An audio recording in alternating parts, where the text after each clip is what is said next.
आपकी राय में empathy genetic होती है या इसका विकास करना ही पड़ता है?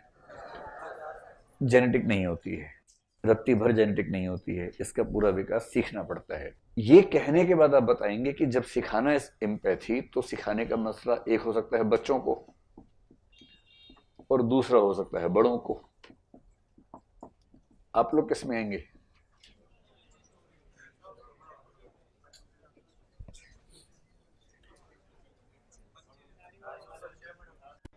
आपकी बड़ी कह रहे दाढ़ी वाले बच्चे।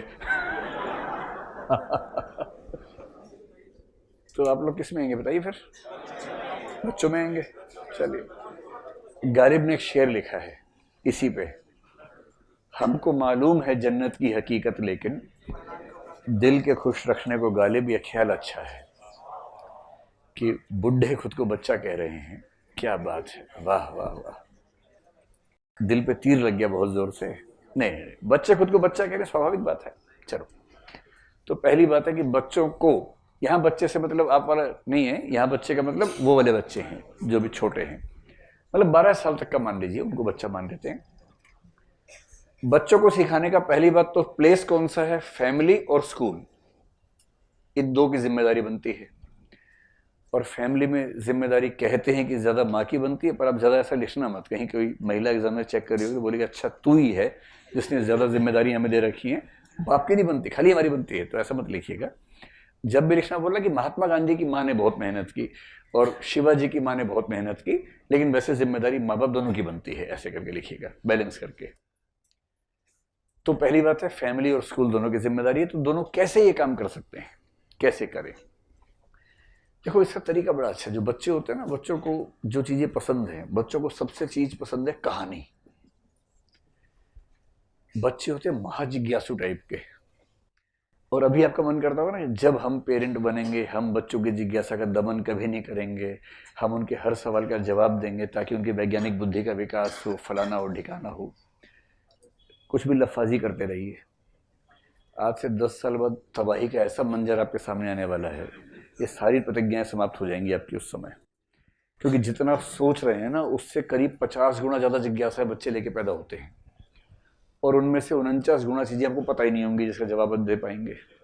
और इतनी बार ये कहना कि नहीं पता, हर बार बच्चा सोचता है इसको ये भी नहीं पता, इसको ये भी नहीं पता, इसको ये भी नहीं पता, तो भरोसा भी खत्म हो जाता है, ट्रस्ट डेफिसिट हो जाता है, तो आपको झूठ मूठ के जवाब भी देने पड़ते हैं, तो बड़ा संकट है। तो कहानी सबसे अच्छा तरीका, बच्चों को सुनाइए कहानियां। जैसे ही आप बच्चों को बोलेंगे एक बार पता है क्या हुआ, बच्चा खींचा खींचा चला आता है। अब इतना बोल के चुप हो जाइए, जो आपके पास आ नहीं रहा है ना, अपने आप आ जाएगा चलता, फिर बोलेगा हाँ तो फिर क्या हुआ, आगे क्या हुआ।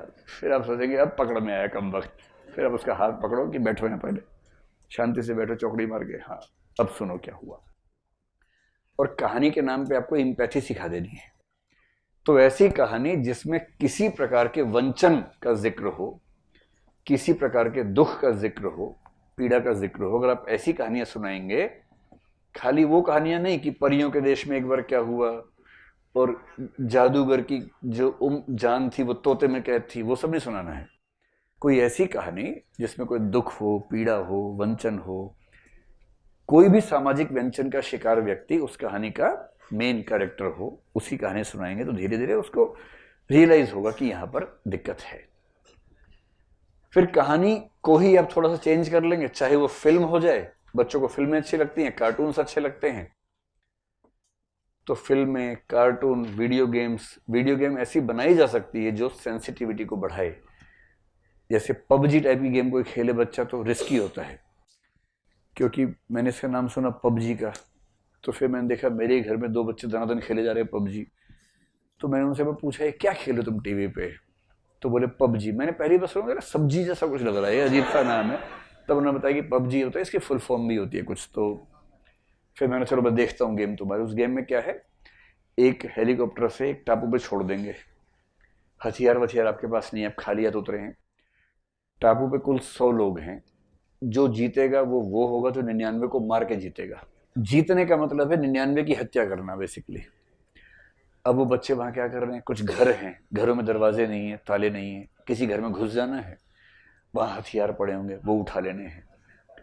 और किसी ना किसी कमरे में, किसी ना किसी सड़क के किनारे कोई ना कोई होगा, छिप छिप के ढूंढना है, जहां कोई देखा, मूवमेंट देखे, उसे गोलियां मार के, बम फेंक के खत्म कर देना उसको। और ऐसे करते करते जो बच्चा सबको मारता है वो बोलता मैं जीत गया, अभी टापू मेरा है। और इस प्रोसेस में इतना खूंखार बन चुका है कि 99 व्यक्तियों की हत्या करने का मलाल इसको है ही नहीं जरा सा भी। और कभी ग्रुप बना के है कि 3 का ग्रुप बना हुआ है, सब मिलकर 97 को ढूंढ रहे हैं बाकी सबको। ये कुल मिला के भावी आतंकवादियों को पैदा करने की तो योजना है। और क्या है, जो इस तरह की गेम को एंजॉय करेंगे उनके मन में हिंसा का भाव ज्यादा आएगा या अहिंसा का भाव आएगा? हिंसा का भाव आएगा। और इसलिए वीडियो गेम व्यक्ति को बेहद हिंसक भी बना सकती है। ऐसी वीडियो गेम्स क्यों नहीं हो सकती जो सेंसिटिविटी का विकास करें? ये भी तो हो सकता है। ऐसा कुछ कंसेप्ट हो, ऐसा कुछ आप जीवन में करें बढ़िया सा। ये सब चीजें होंगी बच्चों की। इसके अलावा बच्चों का ये हो सकता है कि अगर घर की बातें करें तो पेरेंट्स उनको सही वैल्यूज दें। सही वैल्यूज का यहां मतलब क्या है कि अगर अभ्यास करते रहेंगे ना तो एम्पैथी आने लगती है।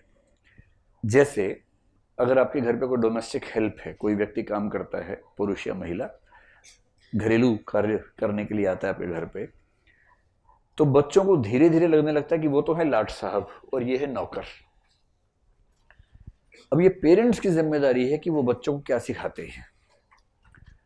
अगर आपने उनको बचपन से ये मैसेज देना शुरू कर दिया कि देखो ध्यान रखना, ये नौकर नहीं है, ये अपना रोजगार करते हैं, काम करने के लिए आते हैं, ये अपनी जो जिंदगी आजीविका है वो निभा रहे हैं, और तुम मालिक नहीं हो, तुम तुक्के से इस घर में पैदा हो गए हो कि तुम्हारे पास सुविधाएं ज्यादा हैं, बस इतना ही है।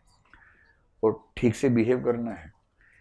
अंकल आते हैं, नाम से नहीं बोलना है, अंकल कहना है, इनको पैर छूना रोज सुबह, आप कितनी मदद करते हैं ये।